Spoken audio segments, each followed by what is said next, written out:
The speech lasted 4 minutes. Daniel Mercer counted. He sat at the rehearsal dinner table with his hands flat on the white linen, and he counted the minutes the way he counted things when he needed to stay still. Methodically, without expression, the way he had learned to stay still in rooms that wanted him to react. 4 minutes. Raymond Holt stood at the head of the table and spoke about his daughter's wedding with the precision of a man who had been publicly embarrassing people for 40 years and had refined it into something that looked, from the outside, like warmth. He spoke about Sophie, her childhood, her brilliance, her degrees, the life she had built. He spoke about the future he had imagined for her, the words careful and pointed at the same time, the future noticeably not including the man she was about to marry. Then he turned to Daniel. "And of course," Raymond said, "we welcome Daniel into the family." A smile, the kind that arrived first and meant nothing. "A teacher, 8th grade history." He looked at the table. 40 people, Sophie's world, the architecture of money and achievement that Daniel had been navigating for 2 years. "There's something admirable about a man who chooses a life of service, who decides early that he is not built for larger ambitions." Laughter. Not cruel, appreciative. The laughter of people who understood the register. Sophie's hand found Daniel's under the table. He did not react. "We wish them every happiness," Raymond said. He raised his glass. "To Sophie and to Daniel, who is, I'm told, an excellent teacher." He said excellent the way you said it when you meant adequate. The table drank. Daniel drank. Across the table, Raymond Holt met his eyes for exactly 1 second. The look of a man who has said what he needed to say and is satisfied with the landing. Daniel held the look. He did not smile. He did not frown. He simply held it, the way you held a load-bearing calculation, steadily, without letting it shift. Then he looked at Sophie. She was looking at him with the expression she wore when she was apologizing without words, which she had been doing in various forms since he met her father. He squeezed her hand. He let it go. Subscribe right now.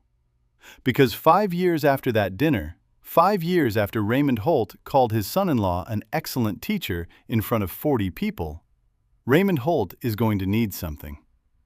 And the only person who shows up every single day is the man he publicly humiliated. And when Raymond finally asks why, the answer is going to be the sentence that breaks him completely. Stay until the end. Daniel Mercer was 34 years old when he married Sophie Holt. He taught 8th grade history at Riverside Middle School. He had been teaching for 9 years. He was, by every measure that schools use to measure these things, exceptional. Not adequate, not excellent in the way Raymond had meant it, but genuinely exceptional in the way that certain teachers were exceptional, which was the way that changed the direction of specific lives. He knew this. He did not think about it often. He went to work every morning and he taught, and he went home and he read, and he thought about what he would teach the next day. And this was the life he had chosen at 22, when he had understood that the thing he was best at was explaining the past to people who were young enough that the future still felt open. He had not chosen it because he lacked ambition. He had chosen it because it was the right work. He had tried to explain this to Raymond once, early in his relationship with Sophie, at a dinner that was supposed to be introductory and became something else. Raymond had listened with the specific quality of attention that powerful men used when they were deciding how to categorize someone. When Daniel finished, Raymond had said, "Admirable," and then had moved the conversation elsewhere. Daniel had understood then what he was dealing with. He had married Sophie anyway, not despite Raymond, not as a statement about Raymond, because Sophie was the person he wanted to marry, and Raymond was not the relevant variable. This, he would later think, was the thing Raymond had never understood about him. His colleagues at school did not know about any of it. This was deliberate.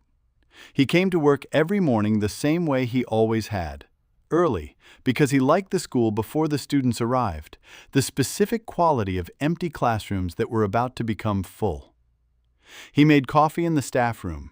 He talked to whoever was there. He taught his 4 periods. He stayed after for the students who needed more time. Nobody knew he spent his evenings reading financial instruments he had never heard of 3 months earlier. His closest colleague was a woman named Patricia Chen, who taught 6th grade English and who had worked in the classroom next to his for 7 years.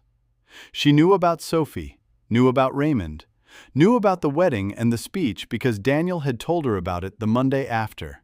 Not dramatically, just factually, the way he told her most things. On a Thursday in February, 4 months into Raymond's hospital stay, she stopped him in the corridor. "You look tired," she said. "I'm fine," he said. "You've been leaving the moment the last bell rings," she said. "For 4 months. You never do that." He looked at her. "My father-in-law is sick," he said. "I'm helping." She looked at him for a long moment. "The one from the speech?" she said. "Yes," he said. She was quiet. "Daniel," she said. "Yes." "You're a better person than I am," she said. He picked up his bag. "No," he said. "I just decided who I wanted to be a long time ago. It makes the individual decisions easier." He went to his car. He drove to the hospital. Sophie Holt had grown up understanding that her father's approval was a specific currency. It was not freely given. It was earned through achievement, maintained through performance, and could be revoked at the first sign of a choice he had not anticipated. She had spent her childhood earning it, and her 20s trying to decide whether she still wanted to. She had chosen Daniel specifically and deliberately as the person Raymond would not have chosen for her. She had done this not as rebellion, she was 31, past rebellion, but as clarity. She had watched her father manage her life for 30 years, and she had decided to make one completely unmanageable decision. And then she had fallen in love with the person at the center of that decision, which had made everything simultaneously simpler and more complicated. She loved Daniel in the way that did not require explanation to anyone else. The way that was simply true, like a fact about the physical world. She had not anticipated the rehearsal dinner speech. She had known it would be something. She had not known it would be 4 minutes. In the car afterward, she said, "I'm sorry." Daniel said, "Don't apologize for him." "Someone should." "He's your father," Daniel said. "He said what he said because he's afraid of me." She looked at him. "Afraid of you?" "I'm the one thing in your life he can't manage," Daniel said. He was driving. His hands were steady on the wheel. "That's frightening for someone like him." She looked out the window. "You should be angry," she said. "I am," he said. "I'll deal with it." "How?" He glanced at her. "By showing up," he said. "Every day, until he understands what he's looking at." She had loved him for 2 years before that night. She loved him differently after it. Not more, differently. With the specific quality of love that arrives when you see someone be the person they said they were. He had said he would show up. He had not known then what showing up would require. The stroke happened on a Tuesday, 5 years after the wedding. Sophie was at work. She ran a nonprofit, urban housing, the kind of work that absorbed her completely and that Raymond had described as lovely when he meant marginal. Daniel was at school. Raymond's assistant called Sophie at 11. Sophie called Daniel at 11:15. He was between classes. He answered in the corridor, students moving around him, the noise of a school at transition. "It's bad," Sophie said. Her voice was the voice of someone who has received information and is still processing it. "They're saying they don't know yet. The left side, his speech, his movement." "I'm coming," Daniel said. "You have class." "I'm coming," he said. He arranged coverage in 8 minutes. He drove to the hospital. He arrived before Raymond's business partners, before Raymond's lawyer, before most of Raymond's friends. Sophie was in the waiting room. He sat beside her. He did not say the things people said in waiting rooms, not the reassurances, not the predictions. He just sat. That was the first day. Raymond Holt had built Holt Capital over 30 years. It was not a large firm by the standards of the industry, but it was a significant one. Real estate investment, development financing, a specific niche in mid-market commercial projects that Raymond understood better than almost anyone alive. He had 31 employees. He had 17 active investment vehicles. He had 2 partners who had been with him for 15 and 12 years, respectively. Their names were Gregory Fenn and Martin Cho. Daniel had met them at the wedding. Gregory had been warm, practiced, the social ease of someone who had learned to charm as a professional skill. Martin had been quieter, more watchful, the kind of man who assessed before engaging. He had filed both of them away. When Raymond was admitted, Gregory called Sophie with condolences and asked, delicately, about transition planning. Martin sent flowers. Neither of them came to the hospital. Daniel noticed this. He did not say anything. He noted it the way he noted things in his classroom. The student who was too quiet, the dynamic that was slightly off, the pattern that would become significant later. He filed it. He kept going. The first week he was at the hospital every evening after school. Sophie's brother Marcus came the first 2 days and then had to return to his city. Sophie's mother, Raymond's first wife, long divorced, called twice. Raymond's friends came in waves and then less frequently, the way people came when illness was new and then less often when illness became ordinary. Daniel came every evening. He sat with Raymond. Raymond could not speak clearly in the first weeks. The stroke had damaged the language centers. He could form words, but slowly, imprecisely, with effort. He could understand what was said to him. He could communicate in ways that were not words, expression, gesture, the particular quality of attention. He looked at Daniel with the specific expression of a man who does not understand why someone is there. Daniel did not explain. He just came. The doctors were honest. Partial recovery was likely. Full recovery was not. The right side of Raymond's body would regain function gradually. They were already seeing early signs. The language would come back slowly, incompletely, perhaps to 70 or 80%. The cognitive function, reasoning, judgment, long-term thinking, was largely intact. This was the part that was hardest for Raymond. He was trapped inside a body that wasn't working with a mind that understood exactly what wasn't working. He could think at full capacity. He could not express it.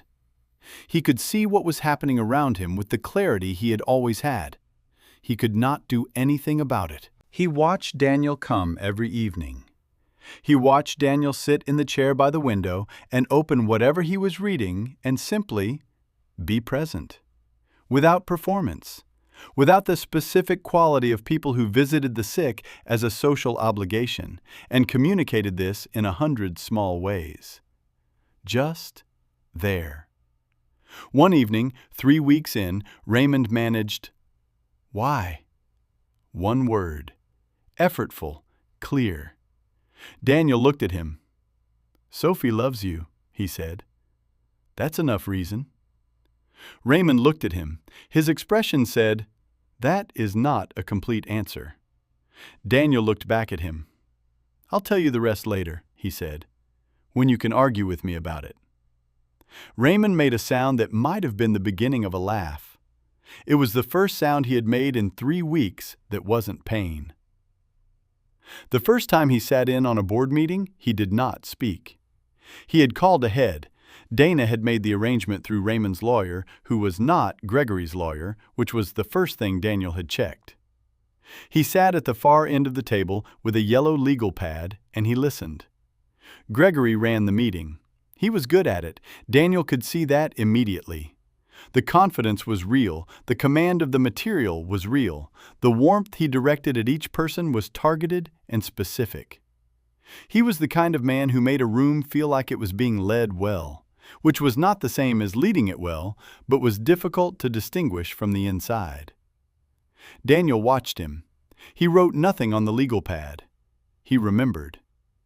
After the meeting, Gregory stopped beside him. "Daniel," he said, "good to see you. "How is Raymond doing?" "Better every day," Daniel said. "Incredible. He's a fighter." Gregory put a hand briefly on his shoulder. "Let us know if there's anything we can do. The whole team is behind him." "Thank you," Daniel said. He went home. He wrote down everything Gregory had said in the meeting. Every number, every reference, every name. He looked each one up. He matched them against the files he had been reading for 3 weeks. The gap was beginning to take shape. It had a structure. That was the thing about financial fraud. It had a structure, an internal logic, and once you found the logic, the documentation followed. He was a historian. He understood that the structure was always there. You just had to read the sources the right way. He kept reading. 6 weeks after the stroke, Daniel started going to the office. Not during school hours, after. He drove from school to the hospital, spent an hour with Raymond, then drove to Holt Capital and sat in the conference room with the files. Sophie did not ask him to do this. He had offered, and she had said, "You don't have to." He had said, "I know," and had started going. He had no background in finance. He had a background in history, which meant he had a background in understanding how power moved through institutions and what happened when the people managing that power had interests that diverged from the institution's purpose. He read the files the way he read primary sources, looking for what was not there, the gaps, the decisions that required more explanation than they received, the patterns. It took him 3 weeks of evenings to understand what he was seeing. Then he sat with it for a week. Then he called Sophie's lawyer, not Raymond's, hers, a woman named Dana who had set up Sophie's nonprofit and who Daniel had asked Sophie to use specifically because she was not connected to Raymond's world. "I need you to look at something," he said. Dana looked at it. She called him back the next evening. "How did you find this?" she said. "I'm a history teacher," he said. "I look for what's missing." What was missing was approximately $6 million. Not missing, moved. Through structures that were technically legal and practically designed to obscure. Gregory Fenn had been creating parallel vehicles for 14 months. The timing was not coincidental. 14 months ago, Raymond had had a minor cardiac event, had been in the hospital for 2 days, had recovered. Gregory had apparently decided that the probability of a more serious event was sufficient to begin preparing. Martin Cho had not participated directly. He had also not reported it. This was its own kind of information. "What do we do?" Dana said. "We document everything," Daniel said. "All of it. Then we decide." He continued going to the office every evening. Gregory was there sometimes. He was always pleasant to Daniel. The warmth was real, Daniel thought, or at least practiced enough to be indistinguishable. He asked about Raymond's recovery. He expressed concern. He offered resources. Daniel thanked him. He asked no questions. He took files home. He read them at the kitchen table after Sophie was asleep. He was a teacher. He had summers off. He had evenings. He had the specific kind of time that people with other professions did not have. Raymond had mentioned this at the wedding rehearsal dinner. He had been right about this, too. Marcus Holt came back 6 months after the stroke. He was Raymond's son, 3 years older than Sophie, quieter, the one who had figured out early that the way to survive Raymond was to become invisible to him. He had moved to Vancouver 12 years ago. He worked in architecture. He called Sophie on her birthday every year and on Christmas, and sometimes on random Tuesdays when he was thinking about her. He was, Sophie said, the best brother in the world at a distance. He came for a week. He and Daniel had met 4 times before this. Wedding, Christmas twice, a birthday. Each time Marcus had been careful with Daniel in the way he was careful with everything. Watchful, not unfriendly, taking his time. On the 3rd day of the visit, Marcus found Daniel in the kitchen at 6 in the morning. "You're up early," Marcus said. "School starts at 7:40, Daniel said. He was making coffee. He made a second cup without asking and set it in front of Marcus. Marcus sat down. They were quiet for a moment. "How bad is it?" Marcus said. "Really, Sophie tells me he's improving, but Sophie protects me from things." Daniel looked at him. "He's improving," Daniel said. "The speech is at maybe 70%. Movement is better than they expected. Cognitive is essentially intact." He paused. "He's different. The stroke, he's more direct now, less managed." Marcus absorbed this. "Is that good?" he said. "For Sophie it is," Daniel said. "For the relationship they're building now, yes." Marcus looked at his coffee. "What about you?" he said. "How's it for you?" Daniel considered this honestly. "Complicated," he said. "We're figuring it out." Marcus nodded.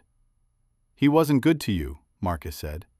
"The dinner, the years before it, I watched it and I didn't say anything, and I should have."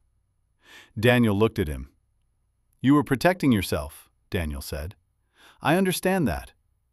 "That's a generous read." "It's an accurate one," Daniel said. "You grew up inside it. You know how he operated. You built a life specifically outside his reach." He paused. "I had the advantage of arriving from outside. I didn't have 30 years of it before the dinner." Marcus was quiet. "Why do you stay?" he said. "After everything, why do you keep—" "Sophie," Daniel said. "Just Sophie?" Daniel looked at his coffee. "No," he said. "Also, I think your father is more than what he performed. I think there's a real person under the management." He paused. "I wanted to find out if I was right." "Are you?"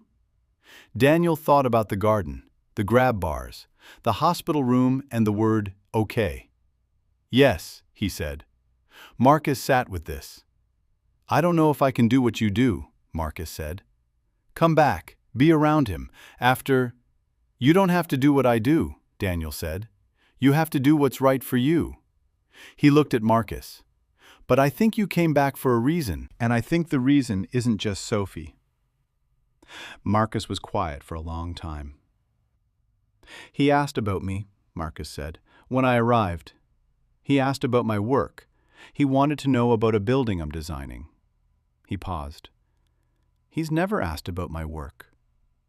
"I know," Daniel said. "It's strange."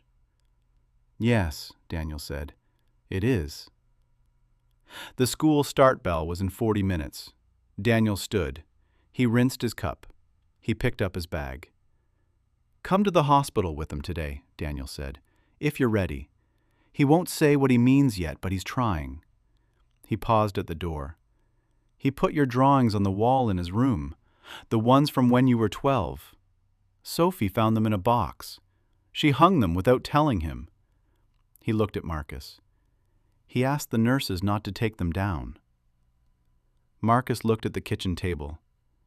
"I didn't know that," he said. "I know," Daniel said. He went to school. The conversation Raymond remembered most was not the garden. It was a Thursday in late November, 11 weeks into the hospital stay, 3 days before he came home. He had been working at Words all morning. The speech therapist came daily and left him exercises, and he did them with the discipline of a man who understood that discipline was the only available tool. Daniel arrived at 6. He had a book. He always had a book. He sat in the chair by the window. He read. Raymond watched him. At 7, he said, "What?" 1 word. He was still at 1 word, 2 words maximum with effort. Daniel looked up. "What are you reading?" Raymond said. 3 words. Effortful. He had practiced this sentence specifically because he had decided he wanted to ask it. Daniel showed him the cover. A History of the Roman Republic. The late period. The collapse of institutions. The replacement of systems with personalities. The slow erosion of the mechanisms that had held things together for 300 years. Raymond looked at it. "Why?" he said. "I'm teaching it next semester," Daniel said. 8th grade. I have to find the version that makes 13-year-olds feel like it's about them. Raymond looked at him. Is it? He said. 2 words. Always, Daniel said. Raymond looked at the ceiling. Gregory, he said. Daniel was still. I know, Raymond said. The words were slow, but the sentence was clear. I've been watching the calls, the ones he doesn't make. Daniel said nothing. He should have called more, Raymond said. When a partner is sick, you call, you come. He paused. He sends messages. Yes, Daniel said. You come, Raymond said. He looked at Daniel. Every day, you come. Daniel did not respond to this. Why haven't you told me, Raymond said. About Gregory. He couldn't say all the words, but Daniel understood the sentence. I'm not done yet, Daniel said. I need the whole picture before I bring it to you. You deserve the whole picture. Raymond looked at him. He was a man who had spent 40 years being the person who had the whole picture, who brought the picture to other people, who decided what information went where. He was in a hospital bed. His son-in-law had the picture. Okay, Raymond said. He meant, I trust you. He couldn't say that many words yet, but the word he said contained them. Daniel went back to his book. They sat in the hospital room until 8:30. Then Daniel packed his bag, stood, said he'd be back tomorrow, and left. Raymond lay in the dark. He thought about a man who had sat through 4 minutes of public humiliation and said nothing, who had come back the next morning and married his daughter and shown up every day since. He thought about the word excellent. He thought about what he had meant by it. He thought about what it actually meant. He thought for a long time about the difference. Raymond came home after 11 weeks. Not to the large house, that was too much. To Sophie and Daniel's house. The spare room was on the ground floor. Daniel had modified the bathroom the week before Raymond was discharged. Grab bars, different fixtures, the practical adjustments of someone who had researched what was needed and done it without being asked. Sophie had watched him install the bars. You didn't tell me you were doing this, she said. I didn't want to make it a thing, he said. She looked at the work. It's good work, she said. I watched videos, he said. She looked at him. Daniel, she said. Yes. I need to say something. He put down the wrench. He looked at her. I chose you, she said. I chose you specifically because my father couldn't manage you. I thought I was making a statement. She paused. I didn't understand what I was choosing. He looked at her. I mean that as a compliment, she said. The largest one I have. He picked up the wrench. I know, he said. Help me with the other bar. Raymond learned to talk again. It happened the way the doctors had predicted, gradually, then faster, then plateauing somewhere around 75% of what it had been. The vocabulary was there. The precision was not always there. He chose words more carefully because he had to, which had the unexpected effect of making him more honest. The long-practiced habit of saying things precisely in order to obscure meaning had been interrupted by the stroke. He now said what he meant because the alternatives required more effort than he had. He was, Sophie said to Daniel one evening, easier to be around than he had been in 20 years. The stroke did what? Daniel said. I know, she said. I feel terrible for thinking it. You're allowed to think it, he said. She leaned her head against his shoulder. He's trying, she said. With me, with Marcus. I can see him trying. I know, Daniel said. She looked at him. What about with you? Daniel thought about this. We're getting there, he said. The conversation happened on a Sunday. Raymond was in the garden. He had been working at Mobility for 2 months, and the garden was his progress marker. He had walked to the bench at the far end 3 times that week, which was the farthest he had gone. Daniel brought him coffee. He sat on the bench beside him. They were quiet for a while. The garden was one of the things Raymond had always maintained himself, personally, which Daniel had found surprising when he first learned it. A man who hired everything now managed the roses. "The company," Raymond said. "Yes," Daniel said. "You've been there." "Yes." Raymond looked at the roses. "I know about Gregory." Daniel waited. "Dana told Sophie," Raymond said. "Sophie told me." He paused. "How long did you know?" 8 weeks before Dana. Raymond was quiet. "You didn't tell me," he said. "You were in the hospital," Daniel said. "And then you were here. You were learning to walk again. I needed to know how much there was before I brought it to you." "And Martin?" "Martin knew and didn't act," Daniel said. "That's its own decision. Dana is handling it." Raymond looked at the garden. "6 million, he said. "Approximately," Daniel said. "Some of it is recoverable. Dana thinks 60, 70% with the documentation." Raymond nodded slowly. "The documentation," he said. "You built that?" "Yes." "You're a history teacher," Raymond said. "Yes," Daniel said. A silence. "I said that," Raymond said. "At the dinner, before the wedding." "Yes," Daniel said. "I meant it as—" He stopped. In the old version of himself, he would have found the word that was simultaneously accurate and deniable. He didn't have that anymore. "I meant it as a diminishment," he said. "I'm aware of what I meant." Daniel said nothing. "Why," Raymond said, "after that, after all of it, why did you—" He stopped. "Every evening, the hospital, the files, the bathroom." He looked at his hands. "Why?" Daniel looked at the roses. He thought about the rehearsal dinner, the 4 minutes. Excellent teacher. The table laughing. He thought about Sophie's hand under the table. He thought about 8 months of evenings at a conference table, reading files, learning a world he had never needed to know, finding the gap that was $6 million and the man who had created it. He thought about what Raymond had said about ambition. "You were wrong about me," Daniel said. "At the dinner. You thought not wanting what you have meant not wanting anything." He paused. "I wanted Sophie. I wanted to be good at my work. I wanted a life that was mine."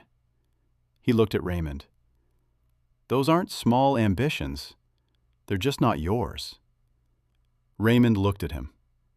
"The company," Daniel said. "I didn't do it for you. You should know that.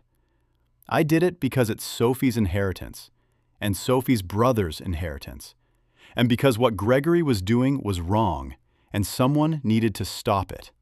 He paused. "It had nothing to do with you." Raymond was quiet. "I know," he said. "But," Daniel said. Raymond looked at him. "You're her father," Daniel said. "Whatever you are, whatever you did, at that dinner, before it, the 20 years of managing her like a portfolio, you're her father, and she loves you. And that means you're part of my life." He paused. "I don't have to like what you did to show up for what you need. Those are different things." Raymond looked at his hands. The garden was quiet around them. A bird somewhere. The distant sound of the neighborhood. "I was wrong about you," Raymond said. He said it simply, without the old precision, just the fact. "Yes," Daniel said. "Significantly wrong." "Yes." Raymond was quiet for a long time. "The dinner," he said. 4 minutes. I timed it, you know. I prepared it." He looked at the roses. "I was afraid of what you represented. A man who didn't want my world. If Sophie chose that, if she chose out—" He stopped. "It meant my world wasn't what I'd built it to be." Daniel looked at him. "Your world is fine," he said. "It just isn't the only one." Raymond nodded. They sat in the garden. The coffee went cold. Neither of them moved. Daniel, Raymond said. Yes? The bathroom, the grab bars. He paused. You installed them before I came home. Yes. Without being asked. Yes. Raymond looked at the far end of the garden. I walked to the bench 3 times this week, he said. I know, Daniel said. Sophie told me. Next week, I want to reach the roses, Raymond said. All right, Daniel said. Will you? He stopped. The old Raymond would not have finished this sentence. Will you walk with me when I go? Daniel looked at him. Yes, he said. They sat until the afternoon turned into evening, and Sophie came out to tell them dinner was ready, and they both stood, Raymond slowly, with effort, Daniel beside him without touching him until the moment he needed a hand, which he provided without comment, and they walked inside together into the ordinary light of a kitchen where the table was set and something was cooking, and the life that had been built here was real and present and entirely intact. Sophie watched her husband the way she had always watched him, with the specific quality of attention she had learned from him. He had taught her this without meaning to. He noticed things. He paid attention. She had started paying attention the same way. She noticed. He installed the grab bars on a Tuesday. He watched tutorials Monday evening, bought the equipment Tuesday morning before school, installed it Tuesday after.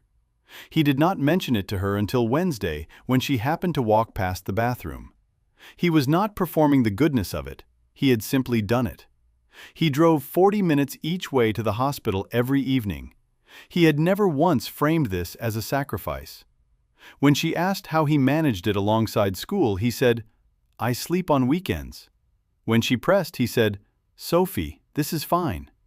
And she had learned that when he said this, it was true. He did not minimize things. He simply knew the difference between hard and unbearable. He had been reading financial documents for 8 months. She had found them on the kitchen table one evening. Stacks of folders, printed pages, his yellow legal pad with notes in his small, careful handwriting.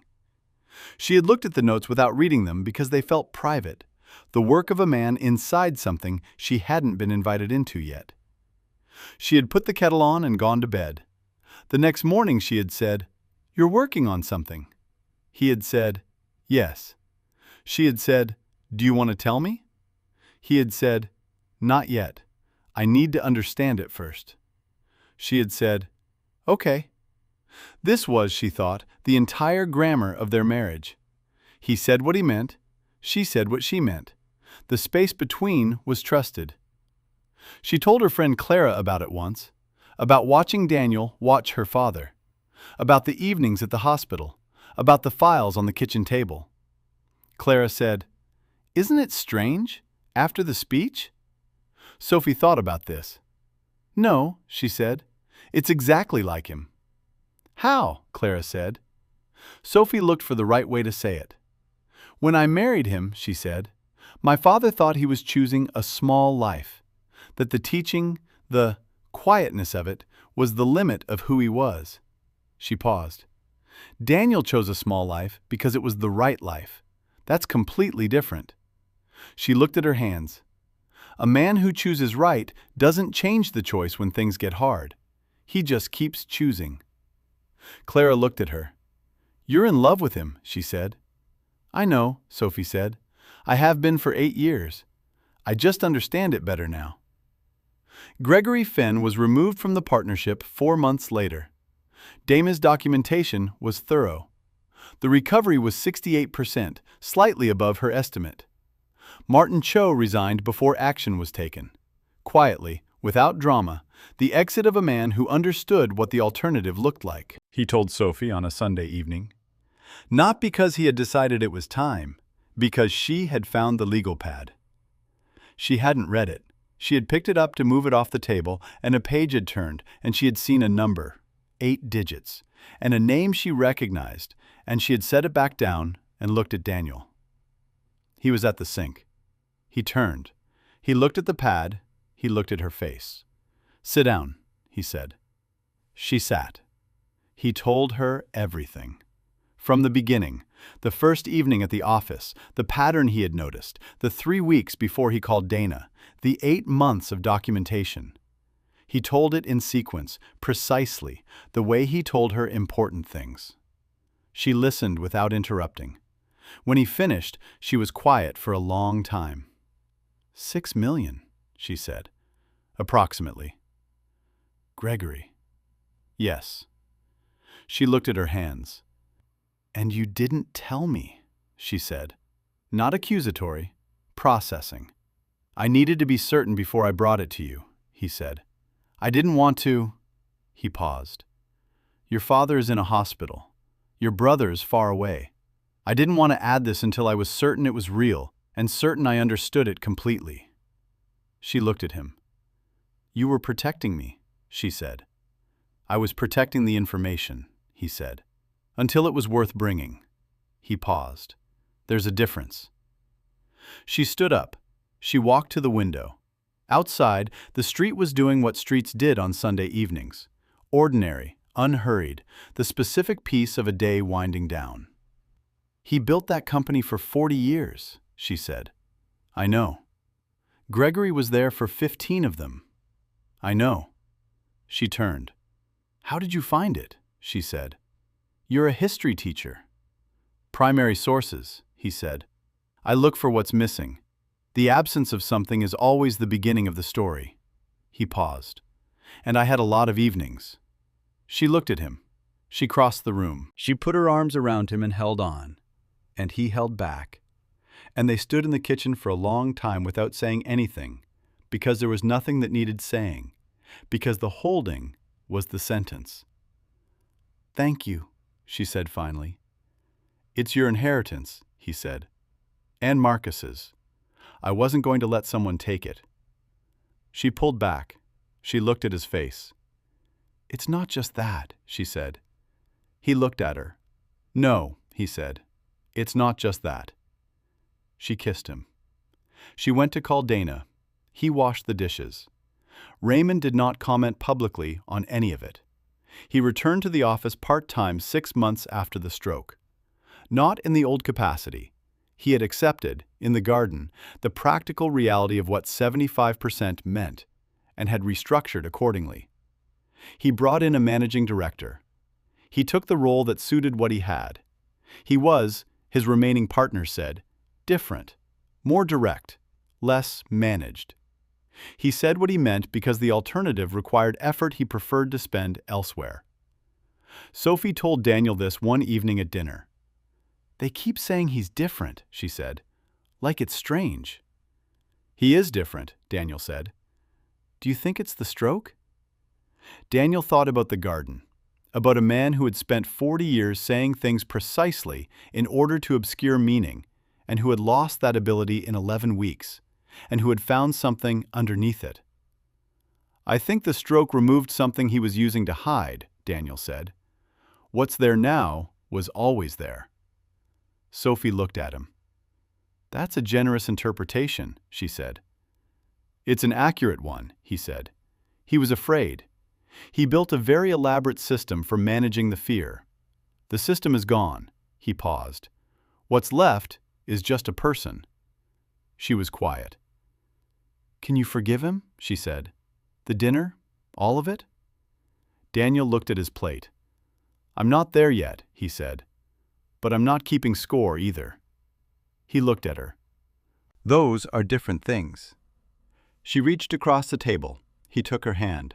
They finished dinner. The roses were in bloom the following June. Raymond had reached them in March with Daniel beside him. He had stood among them for a long time, touching the petals with the hand that worked better than the other, with the specific quality of attention of someone touching something real. I planted these the year Sophie was born, he said. I know, Daniel said. She told me. Raymond had looked at him then with an expression Daniel had not seen on him before. Not warmth exactly, not gratitude exactly. Recognition. The expression of a man who has been looked at clearly, who knows he is being looked at clearly, and who has decided that this is acceptable. More than acceptable. True. You said you'd tell me the rest, Raymond said. In the hospital. You said the rest later. Daniel looked at the roses. You said Sophie loving you was enough reason, Raymond said. You said you'd tell me the rest when I could argue with it. You can argue now, Daniel said. Tell me. Daniel looked at him. I'm going to be here for a long time, Daniel said. After you're gone, I'm going to be the person Sophie has, and Marcus, and their children if they have them. I'm going to be the person who knows the family, who holds the history of it. He paused. I needed to know what I was holding. Not for you, for them. For the version of this family that exists after you. Raymond looked at the roses. A historian, he said. Yes, Daniel said. You were studying us, Raymond said. I was learning you, Daniel said. There's a difference. Raymond was quiet. What did you learn? He said. Daniel thought about the files before the files, the evenings at the dinner table learning Raymond's world, about the rehearsal dinner, 4 minutes, the weight of a man's fear dressed as contempt, about the bathroom bars, installed on a Tuesday afternoon from a YouTube tutorial, because someone was coming home and needed to be able to get there. That you built something real, Daniel said, and that you almost lost it to someone who saw the gap between the real thing and the performance of it. He paused. And that you love your daughter in a way you don't know how to say, so you say other things instead. Raymond said nothing for a long time. A bird crossed the garden. The roses moved in the slight wind. She chose well, Raymond said. He said it to the roses, not to Daniel. To the roses and to the 31 years of him that they represented, and to the version of himself that had stood at a rehearsal dinner and called a man excellent when he meant small. Yes, Daniel said. He said it simply, without triumph, without the long memory of 4 minutes at a white linen table. Just, yes, she chose well, and so had he. Iris, their daughter, born the year after the stroke, was 3 when she walked into Raymond's garden for the first time. She walked directly to the roses. She touched one petal with one finger. She looked up at Raymond. Did you grow these? She said. Yes, Raymond said. They're good, she said, with the complete seriousness of a 3-year-old delivering a verdict. Raymond looked at his granddaughter. He looked at Daniel. Daniel was watching Iris. Raymond watched Daniel watch his daughter. The specific quality of attention, the complete presence, the face of a man who found in this child everything he had built toward and nothing he needed to perform about it. He thought about what Daniel had said in the garden. She chose well. He had built 30 years of a world that was real and surrounded it with performance. His son-in-law had built a life that was simply itself, without the performance, and had then shown up inside the performance and found the real thing underneath and held it. He had called him an excellent teacher. He had meant it as a diminishment. He understood now what excellent meant. Not adequate, not satisfactory. The thing you were best at, done with everything you had, for the right reason. Iris, Raymond said. She looked at him. Do you want to help me water them? He said. She considered this offer with the thoroughness she had from both parents. Yes, she said. He got the watering can. She followed him among the roses. Daniel sat on the bench in the June afternoon and watched his daughter and his father-in-law move through the garden together, the old man explaining something about the roots, the small girl listening with complete attention. He thought about the rehearsal dinner. He thought about the 4 minutes. He thought about Sophie's hand under the table. He thought, I said I would show up, until he understood what he was looking at. He thought, he understands now. That was enough. That was exactly enough. If this story moved something in you, subscribe, because Daniel Mercer sat through 4 minutes of public humiliation and said nothing, then spent 5 years showing up, then found the $6 million that was missing, then installed the grab bars without being asked. And when Raymond finally asked why, the answer was not about forgiveness, not about revenge, not about proving anything. Tell me in the comments, have you ever shown up for someone who didn't deserve it and found that it changed you more than them? Because that's what this story is really about.